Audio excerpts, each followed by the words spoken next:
3వ తారీఖు అంటే మార్చి 3వ తారీఖున చంద్రగ్రహణం ఉంది. అందరికీ తెలిసిందే. అయితే ఈ చంద్రగ్రహణం ప్రభావం ఏ రాశుల మీద ఎలా ఉండబోతుంది? ముఖ్యంగా తెలుగు రాష్ట్రాల ప్రజలకు అలాగే భారతదేశం మీద ఎలాంటి ప్రభావం చూపిస్తుంది? ఇవన్నీ గూడా ప్రముఖ జ్యోతిష పండితులు ప్రదీప్ జోషి గారిని అడిగి తెలుసుకుందాం. సార్ నమస్తే అండి. నమస్తే అమ్మా, శ్రీమాత్రే నమః. ఈ రాబోతున్నటువంటి చంద్రగ్రహణం ఏదైతే ఉందో అది ప్రభావం ఎలా చూపించబోతోంది మానవాళి మీద? ముఖ్యంగా రాసుల పరంగా చెప్పండి, అలాగే మన తెలుగు వాళ్ళ మీద, ఇంకా మన భారతదేశ ప్రజల మీద, ప్రపంచ ప్రజల మీద కూడా చెప్పండి సార్. శ్రీ గురుభ్యో నమః, శ్రీమాత్రే నమః. ఇది కేతుగ్రస్త చంద్రగ్రహణం. పూర్వ ఫల్గుని నక్షత్రంలో 118 సంవత్సరాల తర్వాత వస్తున్న చంద్రగ్రహణం ఇది. ఓ ఇది చాలా రేరు చంద్రగ్రహణము. హెవీ ఇంపాక్ట్ పడేటువంటి చంద్రగ్రహణం. ప్రపంచ దేశాల మీద, ముఖ్యంగా కమోడిటీస్ మీద, సిల్వర్, గోల్డ్, తర్వాత ఆల్ కమోడిటీస్, కాపరు, అన్ని కమోడిటీస్ మీద ఎక్కువగా ప్రభావం చూపించేటువంటి చంద్రగ్రహణం ఇది. అంటే ప్రపంచ దేశాల్లో ఉన్నటువంటి వాణిజ్యాల మీద ఎక్కువగా ప్రభావం చూపించే చంద్రగ్రహణం ఇది. మామూలు చంద్రగ్రహణం కాదు. అమ్మో. అందుకే సూర్యగ్రహణం ఏర్పడిన దగ్గర నుంచి మనకెప్పుడు ఫిబ్రవరి 17వ తారీఖు సూర్యగ్రహణం ఏర్పడింది. అక్కడ నుంచి వార్ సిచ్యువేషన్ స్టార్ట్ అయింది. వార్ స్టార్ట్ అయిపోయింది. కరెక్ట్ గా చంద్రగ్రహణం ముందే వార్ స్టార్ట్ అయింది. అంటే రెండు గ్రహణాల మధ్యన ఎప్పుడైతే యుద్ధం మొదలవుతుందో అది ప్రపంచ శాంతికి, దుష్టులకి కీడు, శిష్టులకి మేలు. అంటే దుష్ట శిక్షణ, శిష్ట రక్షణ జరిగేటువంటి యుద్ధం. ఆల్రెడీ నేను లాస్ట్ టైం కూడా చెప్పాను, పంచగ్రహ కూటమి లాస్ట్ టైం ఏర్పడినప్పుడు గ్రహణం జరిగింది. దీని ప్రభావం చేత దుష్ట శిక్షణ జరుగుతుంది, శిష్ట రక్షణ జరుగుతుంది, ప్రపంచ యుద్ధాలు జరిగేటువంటి అవకాశాలు ఉన్నాయి. దానికి శ్రీకారం అని చెప్పాను. ఇప్పుడు కొబ్బరికాయ కొట్టారు, స్టార్ట్ అయింది. ఆల్రెడీ పేలుడు స్టార్ట్ అయినాయి. కాబట్టి ఇది ప్రపంచ యుద్ధాల వైపు ఇది దారి తీస్తుంది. కేతుగ్రస్త చంద్రగ్రహణం. చాలా మంది నేను గ్రహణం గురించి చెప్తా ఉంటే కొంతమంది ఏంటంటే పెద్దగా సీరియస్ గా తీసుకోవట్లేదు. మానవాళికి అంటే దుష్టులకి విపత్తు జరుగుతున్నది. ఆ దుష్టులకు విపత్తు జరుగుతున్నప్పుడు అందులో వాళ్ళ పక్కన ఉన్న వాళ్ళు కూడా లేచిపోతారు. కాబట్టి ఈ యొక్క చంద్రగ్రహణం ప్రభావం చేత భవిష్యత్తులో తీవ్రవాదులు కూడా పెరిగే అవకాశం ఉంటుంది. భారతదేశంలో తీవ్రవాదుల దాడులు కూడా పెరుగుతాయి. వెస్ట్ బెంగాల్ లాంటి ప్లేస్ లో, అట్లాగే తమిళనాడు లాంటి ప్లేస్ లో కొన్ని విపత్కర సంఘటనలు జరిగేటువంటి అవకాశం ఉంటుంది. దక్షిణ భారతదేశంలోనూ, అదేవిధంగా తూర్పు ఈశాన్య ప్రాంతం లోపల కొన్ని రక్తపాతాలు జరిగే అవకాశాలు ఎక్కువగా ఉన్నాయి ఈ గ్రహణం ప్రభావం చేత. ఎందుకోసం అంటే ఫల్గుణ నక్షత్రం అంటే అది భాగ్య నక్షత్రం అంటారు. ఎప్పుడైతే భాగ్య నక్షత్రంలో గ్రహణం ఏర్పడుతుందో భాగ్య నష్టం జరుగుతుంది, ఆరోగ్యాలు దెబ్బతింటాయి, స్త్రీలకి కూడా విపత్తు ఏర్పడుతుంది. ఎవరైతే గనక అంటే ఇది స్త్రీల మీద ఎక్కువగా ప్రభావం చూపిస్తుంది. చంద్రుడు ఫల్గుణ నక్షత్రము, శుక్ర మహాదశ కాబట్టి స్త్రీల మీద ఎక్కువగా విపత్తు చూపిస్తుంది.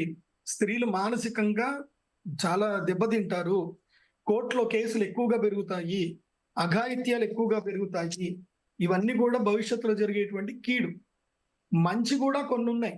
ఆ మంచి ఏమిటంటే గనక ఎవరైతే గనక రైతులు జాగ్రత్తగా పంటను పండించుకుంటారో 10 రోజులు, ఈ 10 రోజుల్లో కూరగాయల యొక్క డెఫిసిషన్ ఏర్పడుతుంది. విపరీతమైన రేట్లు పెరిగిపోతాయి కూరగాయల రేట్లు. ముఖ్యంగా టమాటో, ఆలుగడ్డ, ఉల్లిగడ్డ ఈ రేట్లు భయంకరంగా పెరుగుతాయి. ఒక 10 రోజులు మాత్రం రైతుల్ని రాజు చేసి పడేస్తుంది. ఎవరు 20-30 ఎకరాలు టొమాటో వేసుకున్నారు అనుకోండి, వాడు ఒక్క రోజులో కోటేశ్వరుడు అయిపోతాడు. ఇట్లా మదనపల్లిలో చాలా మందికి జరిగిన సిచ్యువేషన్స్ ఉన్నాయి. నేను చెప్పి అట్లాగే మామిడి రైతులు కూడా కోటేశ్వరులు అయ్యే అవకాశం ఉంటుంది ఈ సంవత్సరం. పళ్ళ ధర ఈసారి 150 రూపాయల కేజీ తగ్గదు. నువ్వు 100 రూపాయల కేజీ పైనే ఉంటుంది. ఎందుకోసమంటే ఇప్పుడు మామిడి పళ్ళు ఎవడన్నా కొనలేకపోతే దాన్ని ఇమ్మీడియట్లీ వేరే సొల్యూషన్కి వెళ్ళిపోతున్నారు, కానీ అమ్మట్లే రైతులు బాగా తెలివైపోయారు.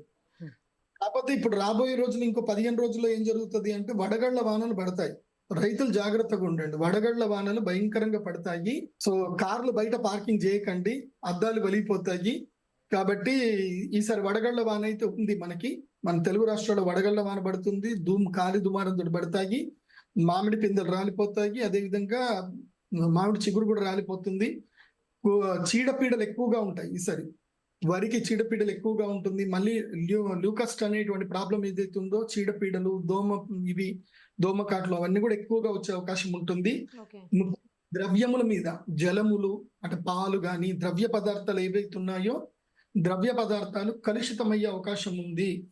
కాబట్టి ప్రజలు నీళ్ల పట్ల అప్రమత్తంగా ఉండండి, ఆహారం పట్ల అప్రమత్తంగా ఉండండి.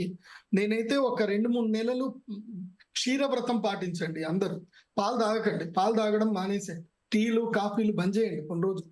ఎందుకోసం అంటే కల్తీ ఎక్కువగా జరిగే అవకాశం ఉంటుంది. కల్తీతో ఒక్కొక్కసారి మూకుమ్మడి విపత్తులు, ఆరోగ్య నష్టాలు, మూకుమ్మడిగా అందరూ హాస్పిటల్లో జాయిన్ అవ్వడాలు, ఫుడ్ పాయిజన్ అవ్వడాలు, ఇలాంటివన్నీ కూడా జరిగే అవకాశాలు ఉంటాయి. ఎందుకోసం అంటే గ్రహణం జరిగినప్పుడు దుర్మార్గం పెరుగుతుంది కూడా, అది కూడా జరుగుతుంది. ఎందుకోసం అంటే చెప్పాను కదా, భాగ్య నక్షత్రంలో జరుగుతుంది కాబట్టి భాగ్య నష్టం. మనందరికీ ఫస్ట్ భాగ్యం ఏంది? ఆరోగ్యమే మహాభాగ్యం. మహాభాగ్యం. కాబట్టి ఆరోగ్యము నశించేటువంటి అవకాశం ఉంటుంది. జాగ్రత్తగా ఉండండి.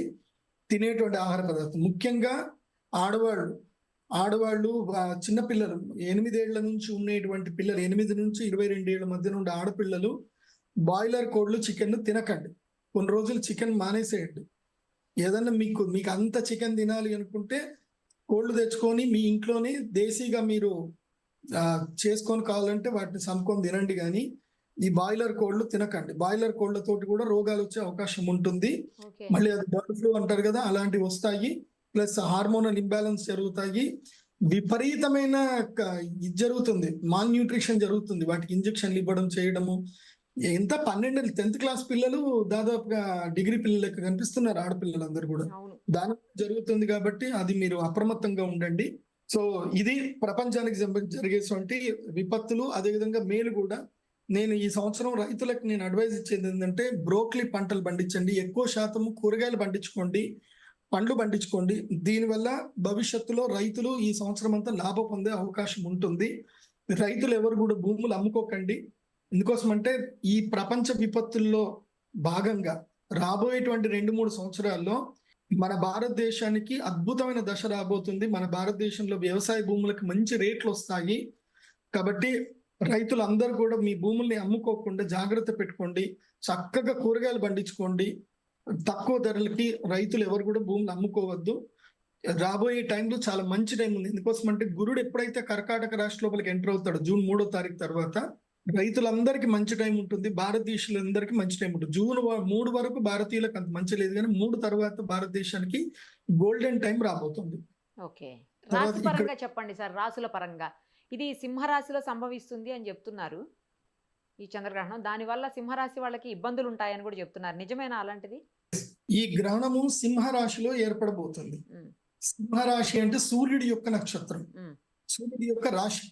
పూర్వపల్గు నక్షత్రము సూర్య నక్షత్రము, భగ నక్షత్రం అంటారు. అలాగే ఈ పూర్వపల్గు నక్షత్రం సింహరాశిలోకి వస్తుంది. సింహరాశికి అధిపతి ఎవరు అంటే సూర్యుడు. సూర్యుడి యొక్క స్థానంలోనే గ్రహణం జరుగుతుంది కాబట్టి సూర్యుడు అంటే రాజు, అపోలో ఇస్ ఎ కింగ్ అంటారు. సో ఎప్పుడైతే ఇక్కడ గ్రహణం ఏర్పడుతుందో యుద్ధాలు ఏర్పడతాయి. కాబట్టి సింహరాశి వాళ్ళకి ఇది కీడు, రాజకీయ నాయకులకి ఇది కీడు. రాజకీయ నాయకులు స్కామ్లో ఇరుక్కుంటారు, స్కాములు బయటపడతాయి. ఇప్పుడు రాజకీయ నాయకుల స్కాములు బయటపడతాయి. ఒక్కొక్క సందర్భంలో ముఖ్యమంత్రి రాజీనామా చేయాల్సిన పరిస్థితి కూడా ఏర్పడుతుంది. అది ఏ రాష్ట్రం అని నేను చెప్పాల్సిన అవసరం లేదు. సో ఆ ముఖ్యమంత్రుల స్కాములు బయటపడతాయి. సడన్ గా ఆ రాష్ట్రం లోపల రాజకీయాలు మారుతాయి. సో డిప్యూటీ సీఎంలు సీఎం అవుతారు. అది జరిగేటువంటి అవకాశాలు అయితే మెండుగా కనిపిస్తున్నాయి. రాబోయేటువంటి 3 నెలల్లో కనిపిస్తున్నాయి. కొన్ని రాష్ట్రాలు, ఏ రాష్ట్రం అని చెప్పను, ఆ రాష్ట్రం లోపల సీఎం అయితే మారుతారు. ఓకే, సీఎం ఏంటి సార్ సీఎం మారిపోయే పరిస్థితులా? అమ్మో, అంటే రాశి ప్రభావం వల్ల లేకపోతే ఈ కేవలం చంద్రగ్రహణ ప్రభావం వల్లేనా? లేదు, ఎప్పుడైతే ఇది గ్రహణం జరుగుతుందో దాని ప్రభావం వల్ల జరుగుతాయి. కొన్ని దేశాల్లో అధ్యక్షులు మారిపోతారు, దేశాధ్యక్షులు చనిపోతారు. మన వరకు మన ఇండియాలో ఏదైనా ఒక రాష్ట్రానికి సీఎం మారిపోతారు. మన దేశంలో సీఎంలు వస్తారు.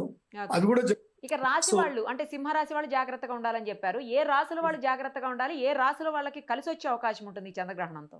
4 రాశులకు అరిష్టం ఉంటుంది. సింహరాశికి బాగాలేదు. సింహరాశికి మనోవైఫల్యం కలుగుతుంది, మనస్సు బాధ కలుగుతుంది, తీవ్రమైన ఉంటుంది, ధన నష్టం కూడా జరుగుతుంది, ఆరోగ్య భంగం ఉంటుంది. కాబట్టి సింహరాశి వారు మా శ్రీచక్ర పీఠంలో మేము పరిహార పూజ చేస్తున్నాం, చేయించుకుంటే మంచిది. లేదంటే ఎక్కడైనా సరే దేవాలయానికి వెళ్ళి ప్రదక్షిణ చేయండి, శివారాధన చేయండి, శివుణ్ణి ఆరాధన చేసుకోండి, ఓం నమ శివాయ జపం చేసుకోండి.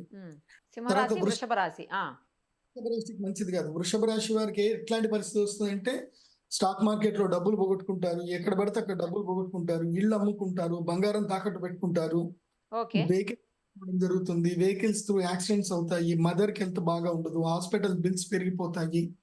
ఇలాంటి ఇష్యూస్ అన్ని కూడా వృషభ రాశి వారికి నెగిటివ్స్ ఉండే అవకాశం ఉంటుంది. ఉమ్, సో వృషభ రాశి వారు కూడా అప్రమత్తంగా ఉండండి. మీరు కూడా అరిష్ట నివారణ తంత్ర యాగం చేసుకుంటేనే మీకు మంచిది. ఉమ్, చెప్పి మీరు చేసుకోలేకపోయినా దైవారాధన చేయండి, శివారాధన చేయండి, విష్ణు ఆలయానికి వెళ్ళండి, ప్రదక్షిణ చేసుకోండి. ఓకే. అలాగే నెక్స్ట్ వచ్చేటువంటి రాశి ఏంటంటే మకర రాశి. మకర రాశి వాళ్ళకి ఆరోగ్య భంగం, వివాహ భంగం జరుగుతుంది, సంబంధాలు తెగిపోతాయి, భార్యాభర్తల కలహాలు జరుగుతాయి, దీర్ఘకాలిక రోగాలు అంటుకుంటాయి. ఉమ్, కాబట్టి మకర రాశి వారికి ఇది ప్రతికూల సమయం. ఆహార విషయంలో, తినేటువంటి విషయంలో అప్రమత్తంగా ఉండాలి. ఏదైనా సరే మీరు మంచిది అనుకొని తింటారు, దాంతో ఒక్కసారి ఫుడ్ పాయిజన్ అవుతుంది, ఒక్కొక్కసారి అది పెద్ద వ్యాధి కిందకి మారిపోయే అవకాశం ఉంటుంది. కాబట్టి Okay. తినే ఆహారం అప్రమత్తంగా ఉండండి. లాంగ్ జర్నీస్ కి వెళ్ళకూడదు. మకర రాశి వారు లాంగ్ జర్నీస్ పనికిరావు. ఓకే. తర్వాత ఫైనల్ గా కన్యా రాశి. ఉమ్, కన్యా రాశి వారు ఎంత కామ్ గా ఉంటే అంత మంచిది. ఓకే. ఎంత హ్యాపీగా పడుకోండి, ఎవరితోటి మాట్లాడకండి, ఏదైనా తీర్థయాత్రలకు వెళ్ళండి, ఎవరితోటి సంపర్కంలో పెట్టుకోకండి, ఎక్కడ ఫినాన్షియల్ డీల్స్ చేయకండి, అగ్రిమెంట్ చేయకండి, ఎవరికి మధ్యవర్తిత్వం వ్యవహారం చేయకండి. ఏది చేసినా పెంటై కూర్చుంటుంది. కన్యా రాశి వారికి దాదాపుగా అక్షయ తృతీయ వరకు బ్యాక్ టైం నడుస్తుంది.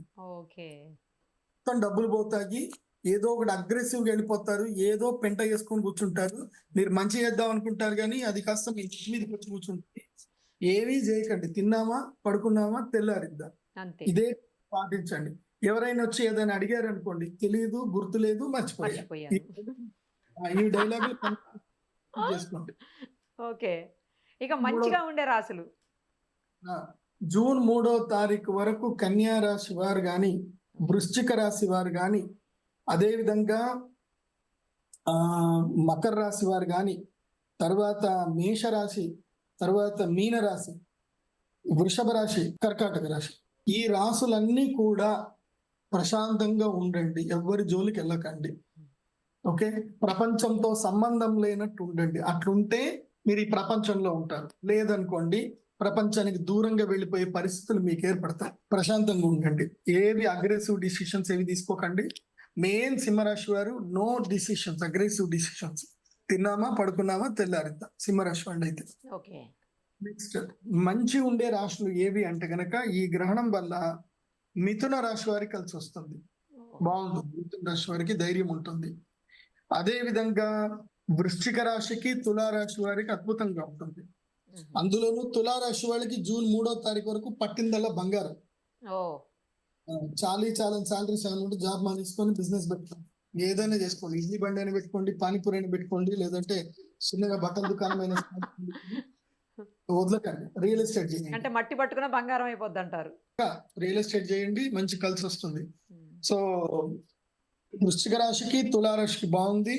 అదే విధంగా మీన రాశి వాళ్ళకి ఈ యొక్క పీరియడ్ ఏదైతే ఉందో, ఇది వెంటిలేటర్ పీరియడ్ నుంచి వాళ్ళు దాటి లక్ గా ఒకేసారి అదృష్టం కలిసి వస్తుంది. మీన రాశి వాళ్ళకి, వాళ్ళకి ఏం నాటి ఉంది, ఏ గ్రహం అనుకూలంగా లేదు, కానీ మధ్యలో ఒక్కసారి లైఫ్ వస్తుంది అనమాట.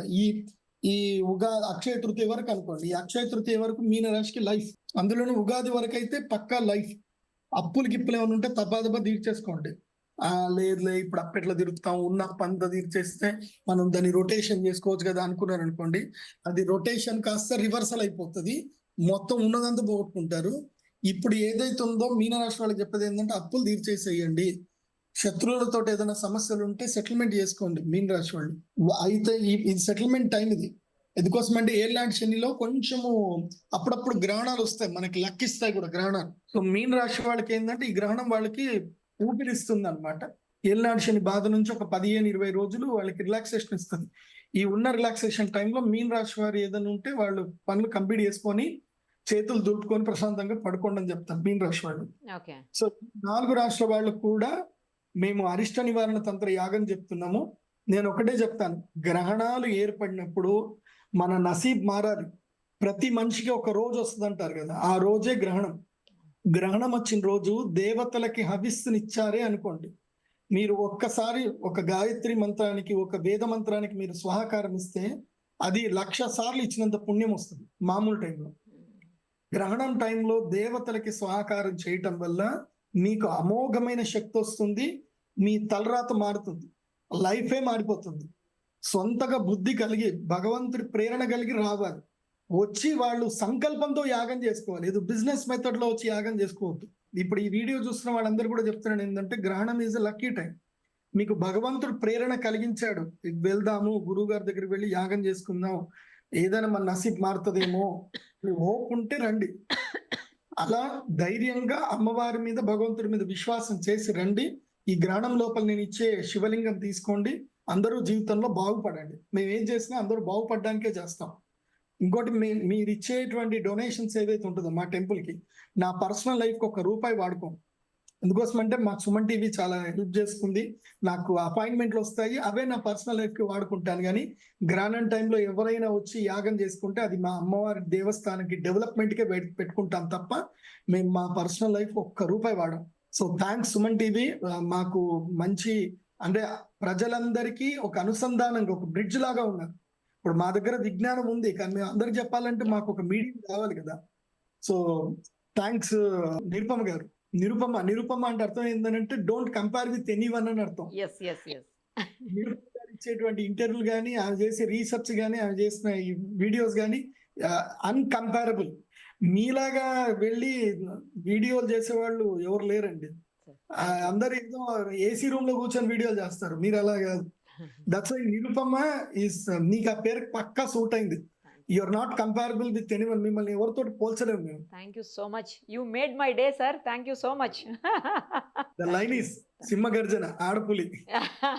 Thank you sir, thank you so much.